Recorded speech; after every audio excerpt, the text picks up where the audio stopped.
Concerning Iraq, it is another story. Come and tell us your...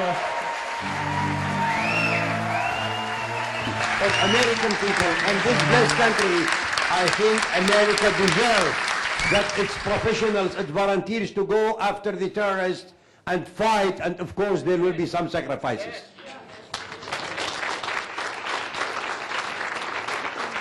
But now I want to say something. It should be not an American. It should be an Iraqi, because the Americans have done a great job and they have finished the work that the forces of America would do it. Now it's the time that Iraqis should take over and look after their security.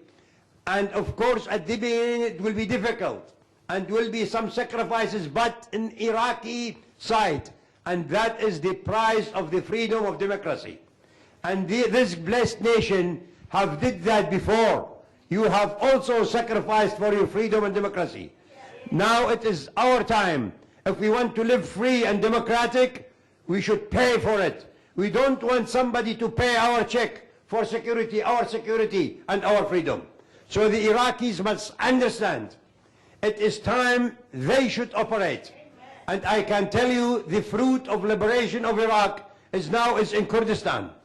These people have got benefit of the freedom given to them on the golden platter. But people in the middle and in the south, till this moment, they haven't realized what is the freedom and how to exercise it and how to deal with it. And of course, you also please give us some, permit us that we are not knowing of how to deal with the freedom, because all our life, from the time of Nebuchadnezzar to time of Saddam, we were under dictators and under pressure. Therefore, we don't know how to deal with the freedom. The moment that Americans gave the full freedom to Iraq, the power was taken from them with a great goodwill, trying to make them free. They start killing each other, Sunnah and Shia. And they start going back 1,400 years when Prophet Muhammad of Islam died. At that time, they start killing each other. When the freedom was given to them, they start killing each other in Iraq also. Therefore, don't try to put a timetable for the American forces to come. Let me tell you, no general will accept that the enemy should know when my forces are coming and when my forces are withdrawing and when my forces are moving from the left to the right. No general will accept it. And therefore, the Supreme Commander, the Chief of all forces of America, the President of the United States of America, and his generals are the people who will decide when and how the forces of America will be withdrawn. But it is important that these forces should withdraw victorious and should withdraw from Iraq as winners. Why? Because if not, it will be bolstering the terrorism and giving also encouragement for Iran and the others to play the role that they want to play there. And this will be a disaster and will be a big mistake if the forces will be withdrawn the way that I'm hearing they are going to withdraw. Therefore, please, you Americans are supposed to talk to your authority that the forces, everybody, I mean neither Americans nor Iraqis want the forces to be there forever. Everybody wants these people to come back to their families. but always there is the right way to do it. So please let us do it in the right way. Thank you.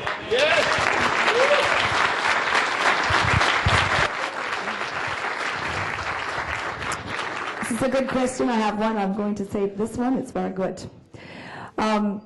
I've learned some things about democracy in traveling to the Middle East and to Russia just a few weeks after Glasnost, just a few weeks after the liberty, which never truly liberated all of Russia. There are still communities who don't even know that that happened.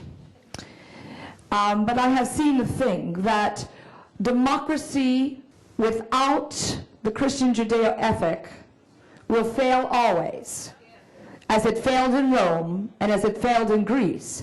Because if all it takes is to amass a population to one side of an issue with the total vote, then everyone may agree to an immoral agenda and the government and the society will collapse. One time we were listening to General Pilik, is that how you say his name, from the Northern Army? And I remember him saying this. There was an old proverb in the Middle East of a turtle that was trying to cross the flooded Jordan River in the flood times of the early spring. And he could not get across, but he was constantly interrupted by a scorpion begging for a ride on his back. The dog was laughing, for he does it better than me. And the scorpion said, "Please, how can you leave me here? I will die." And the turtle said, "But if you get on my back, I will die." He said, "No." He said, "Yes, it is. You will sting me." And the scorpion said, "Why would I sting you? We both need to cross the flooded river. Give me this chance."